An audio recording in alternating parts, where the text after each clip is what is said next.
there was a time where we would do like C-Lils would kind of run the club, right? Yeah. You know, with you on a Sunday, and I would Yeah. throw a show at the El Rey with ACL and the Coca Brothers. Like there was some Yep. tour that we Yep. booked. So it was, you know, to the point of like literally throwing two different events on the same night and hip hop, and they both are packed and decent. Like, you know, they got to a point of like really providing hip hop, you know, for our community. You know what I'm saying? Like straight up and down, like being those dudes who, you know, made sure hip hop was around. We did what, 14 shows in 1 year, 14 shows at the El Rey Theater, big shows, whether they were album release parties or tours coming through the city, and we got the date. We did 14 of those while still doing the weekly. But I think the 14 part, like it was a caliber of shows though, because it was like Quasimodo's first performance ever and last. Like Quasimodo never performed after that, right? So who did that show? Like, you know what I'm saying? Or like Talib Kweli's first album release party with Reflection Eternal, you know, or Dilated People's first album release party, Jurassic 5's first album release party. Like the kind of people who were like there, you know what I'm saying, who trusted us to do their official party, you know what I'm saying? There's also subtle. We were actually Kweli's first LA performance as well, ever. Solo performance. That was an interesting night too. So stuff like that. Can you take us back to that moment where you guys felt like you made it? Was there a certain artist that came through? What moment sticks out in your head the most? Want me to take that one? You got that one. It was the second show, that big show that we did. And we were still wet behind the ears as far as how to manage time of acts and everything. So it was the second show, but it was just such a big show. There was a near riot in the street. That's how many people we had. We had 1,500 people packed in the El Rey, and we still had about 200 to 400 people outside trying to get in. Helicopters. We oversold a little bit. Yeah, we oversold a little bit. You know, I'm on the side telling the fire marshal, if you shut me down, we're gonna have a riot. I was like, do you want that on your hands? I was like, I got 2 acts to get on, and I'm out, and that was it. And he was like, you got 2 acts, and you're done. He's like, after that, I pulled the plug. Man, shout out to that fire marshal, because he could have been just an absolute dick and be like, no. But I think he realized. I was like, you shut this down, you're gonna have a riot on your hands. That's what I told him. So I remember after the show, everybody clears out onto the street, and I remember coming out there, and I'm exhausted because I've already been there 16 hours or something. Bonds is exhausted. I don't even know where he's at. And Q-Boy Anthony, who does Jamaica Gold out here, another promoter who does this, dope long time reggae spot, puts his hand on my shoulder, and he's like, you guys have arrived. And I didn't phase me. I was like, kind of like, whatever. But the next day I thought of that. And I remember the next day, our phones just wouldn't stop blowing up, because everybody was like trying to, I want you guys to do this for us. I want you guys to do this for us. And that was, I think, the moment it really changed. After that, it was just a big old snowball after that. Yeah. Right. Can you give an idea to the viewers of some of the acts that passed through and went on to achieve bigger fame just through your platform? You got this one, Bonds. You're better at this one than me. Man, I would start with Dilated, right? Yeah. As far as in the longevity of evidence, everything he does, you know what I mean?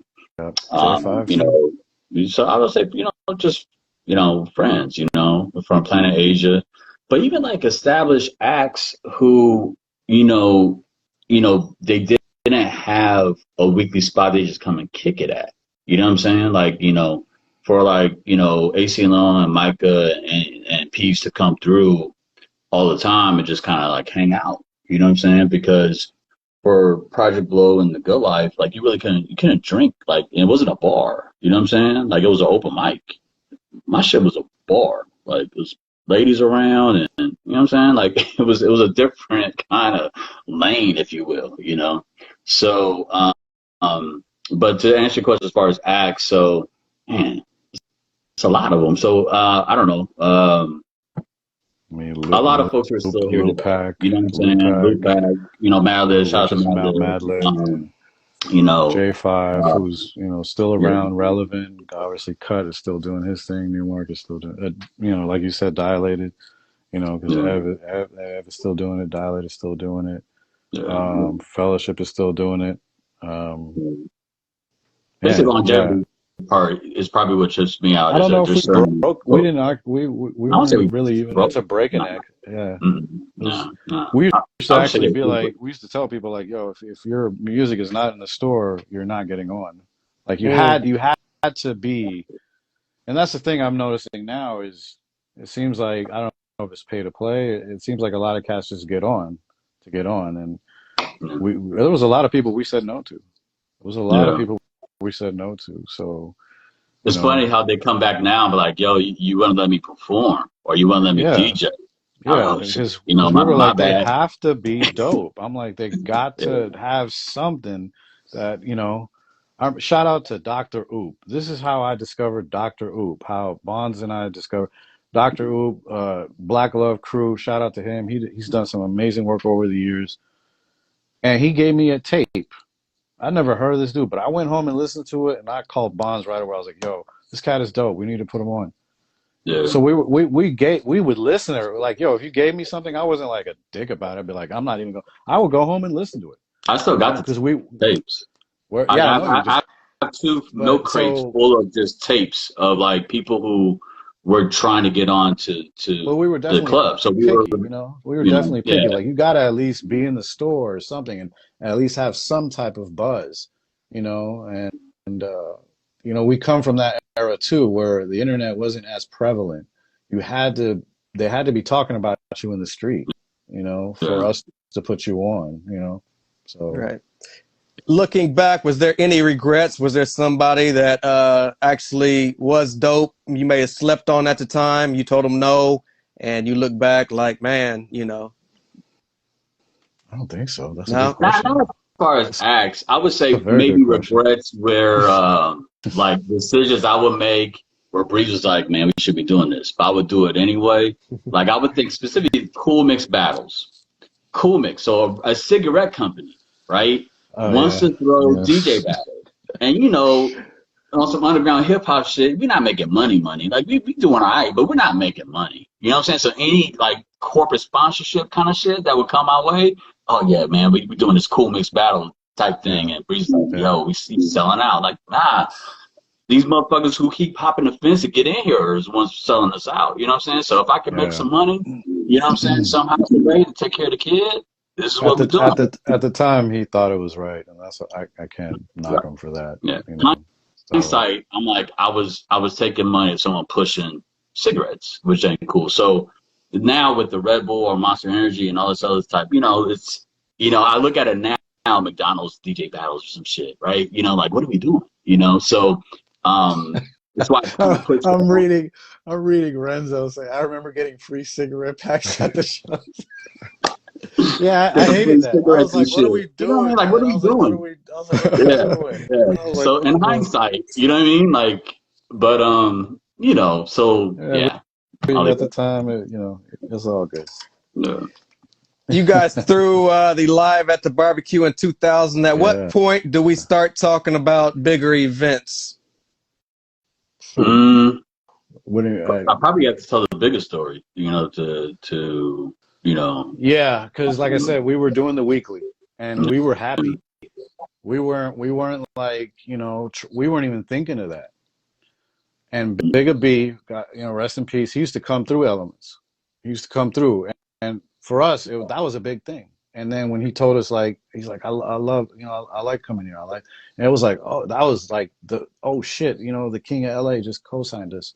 So, but then he passed away not too long after that. And Bill, Bigger, he owned LA as far as big shows, throwing big shows like that. And we weren't thinking of that. But then when he passed away, everybody was kind of looking at us. Everybody was like, well, it's only right that you guys do it. And that's when we, we tried one show, it went good, and then that second show happened where I talked about, oh, this is where we've arrived. So it was only 2 shows in, and then we became the talk of the town. Barbecue didn't come in until about. There were still several shows after that, right, Bonds? Before we hit Barbecue. Yeah, no, it was a while, but like, Yeah, the, at least 6 months. you know, Yeah. the venue thing, where, I remember the owner, like, why aren't you throwing these shows here? Where I was at as a weekly. I was like, you're too small. It's only 180 capacity. We're putting 400 people in this, which we shouldn't be. But, like, we need a bigger capacity. So I remember the owner of where I was at was pretty salty. But the search for a venue was a motherfucker, because it's not like I had a bunch of white friends that could like go in there and talk for me. You know what I mean? So I'm the guy going there, and it was like, one after another. Like, if you're throwing hip hop, you had to have some kind of insurance policy or some other shit going on, to even get in these fucking venues to throw hip hop, because hip hop was related to Snoop and Dre and someone getting shot or killed or some other shit. Again, respect to West Coast legends and all that, but it was just it was drama to get a venue, straight up and down. As far as a big venue, you know what I'm saying? So we definitely talk about that a lot in a doc, and what it took, to actually get in. You know what I'm saying? Yeah, Right. And so by the time Barbecue rolls around, we're already doing it, like hardcore, and Barbecue was a combination of Elements and Fat Beats, I guess, or Golden Boys. Or was it just, yeah, like those 3? Yeah, it was those 3. It was it was those 3. Golden Voice, Fat Beats, and us. So by the time we rolled in, into the Barbecue, those 2 parties were like, yo, we want you to do this with us, and but it was, we ran it. It was our show, Right. Was the Barbecue series just that one show? Yeah. It was supposed to be more though. That's we don't even go into that story in the doc, but it only happened once. Yeah. But I have a physical flyer saying, the next one, or the second annual. It was just a save the date kind of thing. Yeah.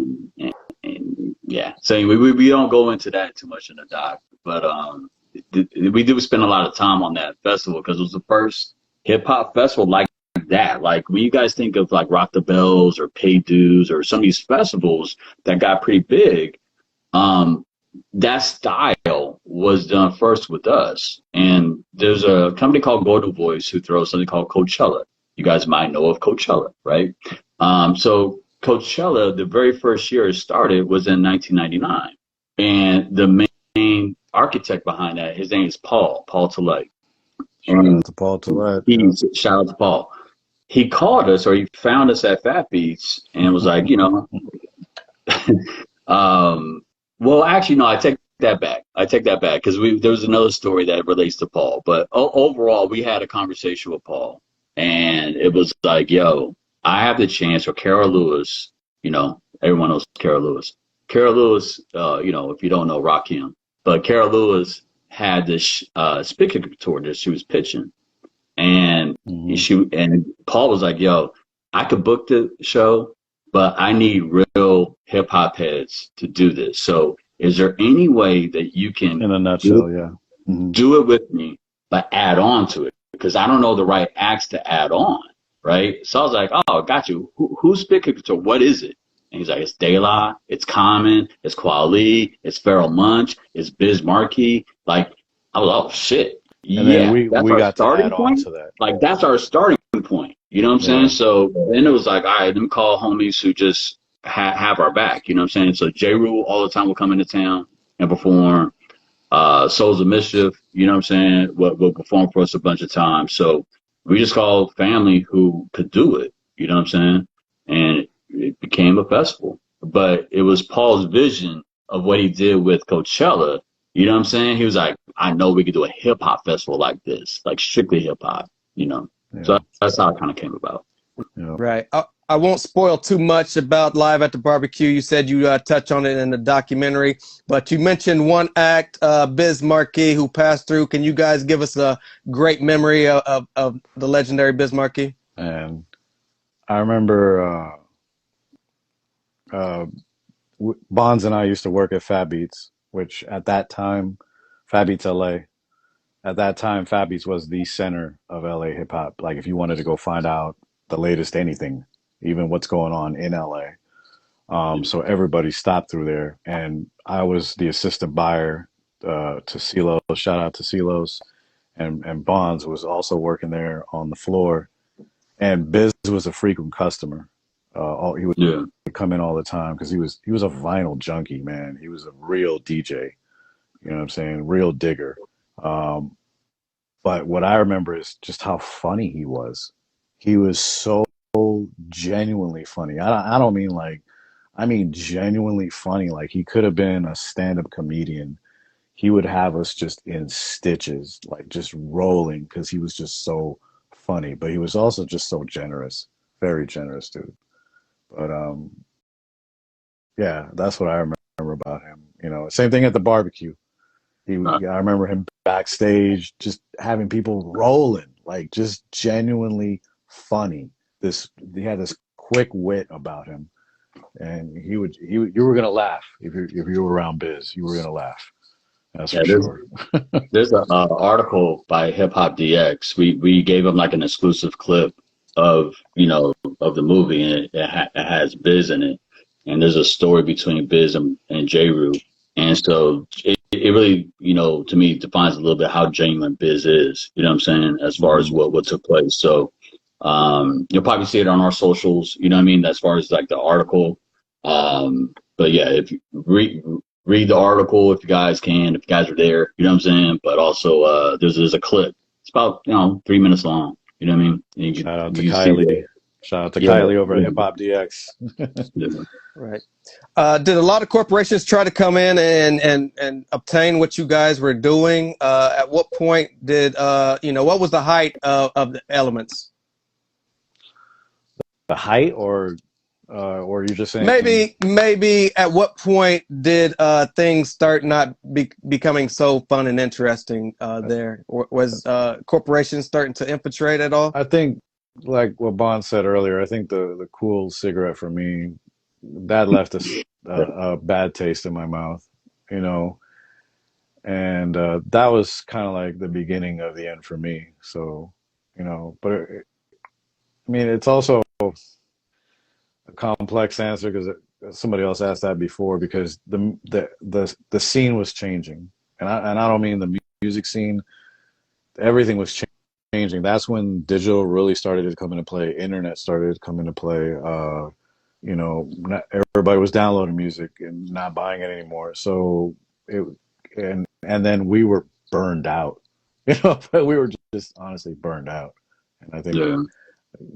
I realize that more now, as in hindsight. I'm like, oh, I was really burned out. Like I said, I don't think we slept for 3 years. Yeah. But yeah, so the Cool City, I can't remember anybody outside of Cool. I don't remember that. Do you? As far as corporate? Yeah.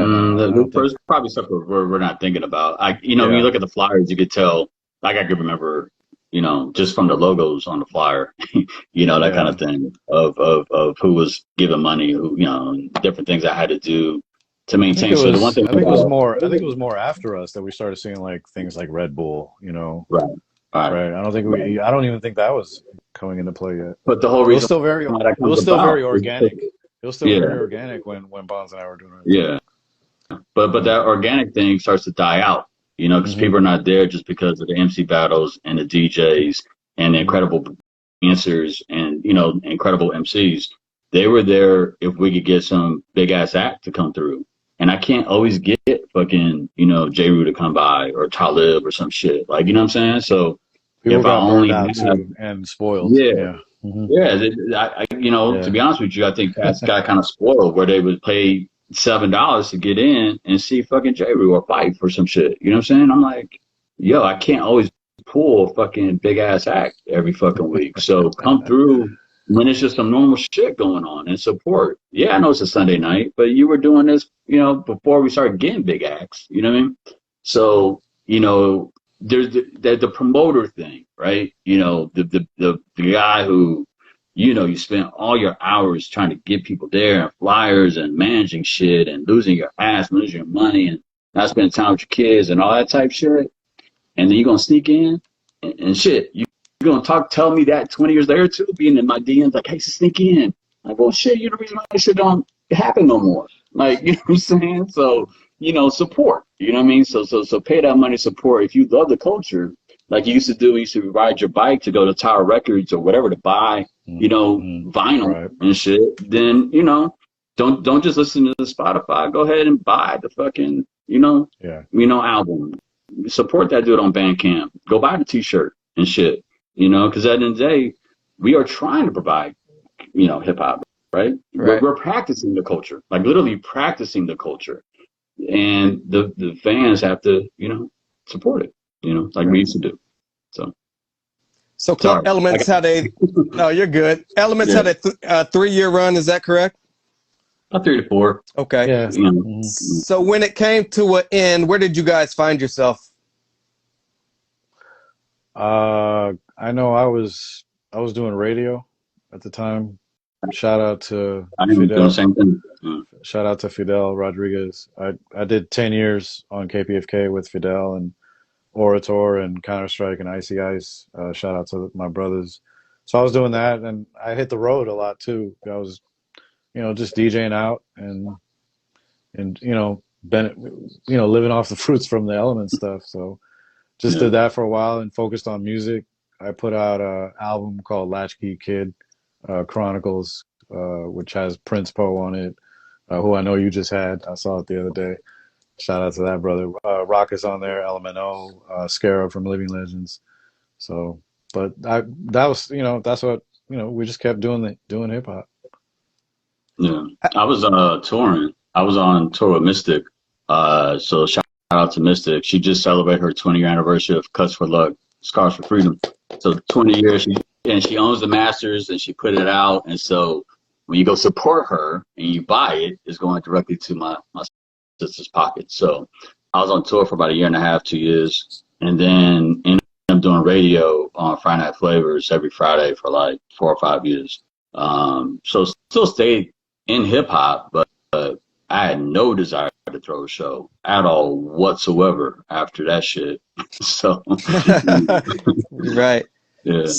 So at what point, because some 15, 20 years passed, what point did you guys get together and start talking about coming up with this documentary? You want to take that one, Bob? Yeah, it's all about digging in my closet and finding a VHS tape. And when I see this VHS tape, I see Mark Love just joined. So this is perfect thing. So I see this VHS tape of like Dilated Peoples and Talib Kweli and what up, Mark? Like just something that like some backpack nerd type dude would pay money for this. They're gonna pay money to see this shit. Fucking Dilated performance, they're gonna pay money, right?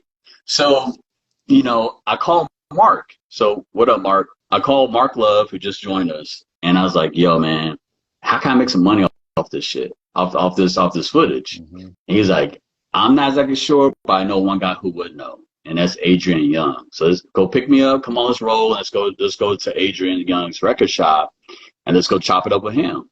And as I'm telling him like what's on the footage, he keeps asking me questions after question, and all these stories start pouring out of me of what it took to throw that show. And he was like, brother, you don't sell this. You need a camera on you. You got to tell the story. Yeah. And that's how this shit came about. Because Mark was like, yo, let's go see Adrian Young. So that's the reason why the doc became that way is that there is a moment like when I was doing all these events, together with, like as a collective, there were moments when I was like, we need to be documenting this. Yeah. And I even saw like a clip of me saying, you'll see this in a documentary. And it was after the Hyro show, right? And this is like February of 2000, but somehow I forgot about it or whatever. I wasn't thinking about no documentary at all whatsoever until Adrian Young said, you got to tell the story. You know what I'm saying? So that's how we're here, because Mark Love's fault telling me to go see Adrian Young. That's why we're here. Shout out to Mark Love. AKA Baby Huey. What kind of conversations were you having with Breeze on this? It started out, we probably hadn't had real conversations in a long time. We became like Facebook friends or some shit.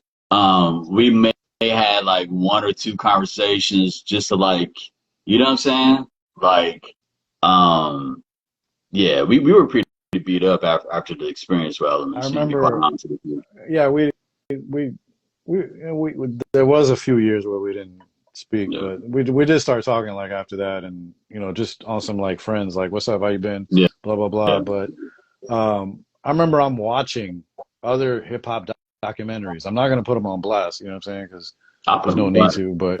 to. But I'm saying like where they have Elements footage in there, you know, Mm. and there's no mention of Elements. There's no mention of the city. There's no mention of the show. There's no nothing. And I remember that left. I remember that kind of left a bad taste in our mouth. And but when he found those box of VHS tapes, that's when he was like, "What if we did something? What if we did?" And I was like, "Yeah, that would be something." I remember having that conversation. I was like, "That would be kind of funny." Yeah, he was Then hesitant. then yeah, and then he calls me. Then he calls me up like maybe a week or two later, and then he's like, "Hey, what if we just did some test shots with a couple friends?" And that's when I laughed. I was like, you know, because I know him. I was like, test shots my ass. I was like, that means we're doing this. Right. If I know him, that means we're doing this.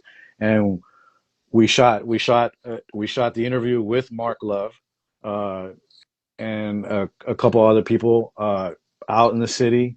And when we got home and watched it, we were like, oh yeah, this is gonna work. Right. This is definitely gonna work. And then and so that and then okay, to add to that, shout out to Rachel Ramis, Mm. okay, who's Yeah. who's about to direct one of the Wu-Tang. Wu-Tang joints on Hulu. You need to Yeah. check that out. She used Yeah. to Bonds was smart enough to hire her back in the day. She was one of those people running around with a camera before it was trendy. Mm-hmm. You know what I'm saying? Running around with a camera, you know, not like a phone. Like she was running around with a camera. Yeah. And she used to help us out and film a lot of these shows for us. So when he got the idea to document, Rachel Ramis was one of them, and Shucks One also. Shout out to Shucks One. But Yeah. so Rachel Bond sends me a picture. He links up with Rachel, and it's a box. It's just a big old box of tapes, all labeled from these Element shows, and that's when I knew. I was like, oh shit. I That was like, was crazy. It was this like is like Elements God. 1, This is Elements the 29. universe It was talking like here. 29, 30 tapes Because of in like my just a mind, whole as a fucking director, I'm box. like, how are we going to support this story with the little B-roll that we do have? Yeah. You know, I was like, you need some kind of, you know, footage from back in the day. And then we stumble upon this box from Rachel Ramis, that she's had for 20 years now. Yeah. And that's when I was like, oh, this is meant to be, man. This is meant to be. And so shout out to Rachel Ramis, man. She really saved us. When did you guys start the process, and how long did it take to capture everything you wanted in this documentary? Took about 4 or 5 years. Mm. Yeah. Yeah.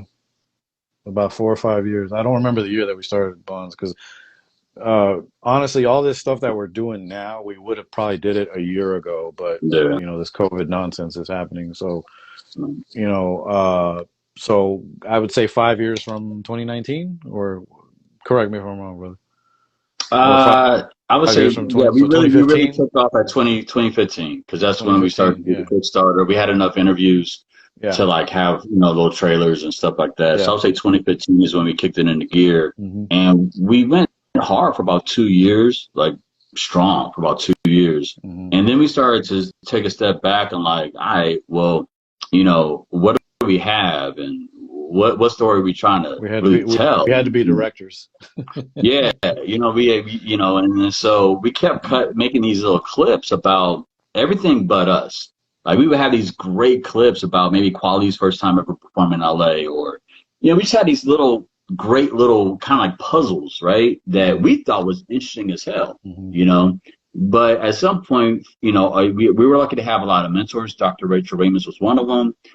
David Massey was another brother who was very like hold my hand and kind of walk us through it. And they're like, you guys need to start talking about you know. And so we were, you know, it starts to get somewhat personal. You know what I mean? You know, so we it's hard to talk about those kind of things, you know. So well, there's definitely anyway, a formula to filmmaking. There's a formula to filmmaking, and we learned that on the job through these more experienced filmmakers who were kind of guiding us, but believed in the project. So that's what really, you know, shout out to them. Yeah, like you said, because they really helped us out. And there's a lot of stuff we didn't get to put in the film. That is, I was going to ask you, did you guys feel like you've captured everything you wanted to? No, and not at all. Now we understand why maybe there's a director's cut after or something, you know, because as a director, one of the things you learn is compromise. You're going to have to compromise. You can't put everything in there. Does it fit in the entire context of the story? Does it fit in the entire scope that you're trying to, what are you trying to convey here? And does it even fit in the rhythm of it? So there was a lot of stuff that we didn't get to put in, but you know, future work. No doubt. How did it feel to go back and get some of those artists to do interviews on how it impacted their life? It was great. I mean, a lot of these guys don't get to talk about what they've done like this. You know, they're usually just promoting whatever their latest thing, and then we went, you know, a lot of these people opened up their homes and their studios, and they wanted to talk about what they've done, what they've, you know, and how they started, you know, because they don't really get a chance to. So for the most part, yeah, everybody was just really welcoming and really humble. Yeah.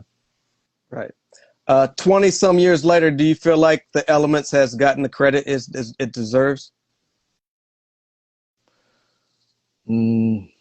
I don't know if you want to. Amongst peers, I would say, amongst peers, because when we conducted 100 interviews, and you know, not to be like that, but I didn't pay a single person. They did it for free. They did it for love, you know, whether it's evidence or quality or whoever came through and opened up their homes, or even came like Immortal Technique came to my home and sat in my home for like 3 hours. And unfortunately, again, so much stuff. He's not even in the actual doc. Like, I interviewed him, but he's so much fucking shit that you have to like figure out what's gonna be in there, what's not. So, you know, for them to pick up the phone, set up time, you know what I'm saying, and allow us to really, really, you know what I'm saying, get into some details and interview them, man, you know. That definitely. So. Very dope. The documentary drops 24th. Can you guys let the viewers know where they can find this masterpiece at? Where, Bonds?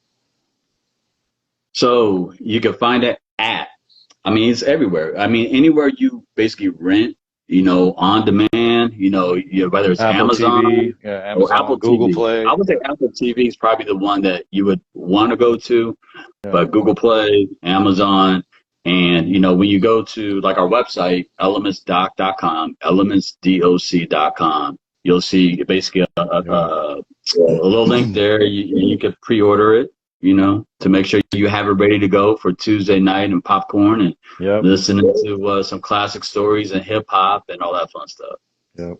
Man, I can't wait. I can't wait. To keep the viewers up on what you guys are doing in the future, can you let us know and leave your social media where we can keep up with you guys at? You can follow, we each have our own personal one. I'm at DJ Breeze on Instagram, but make sure you follow the Elements page, which is Elements DOC. D as in David, O, C as in cat, short for documentary. So Elements Doc, that's on Instagram. Make sure you follow that. Yeah.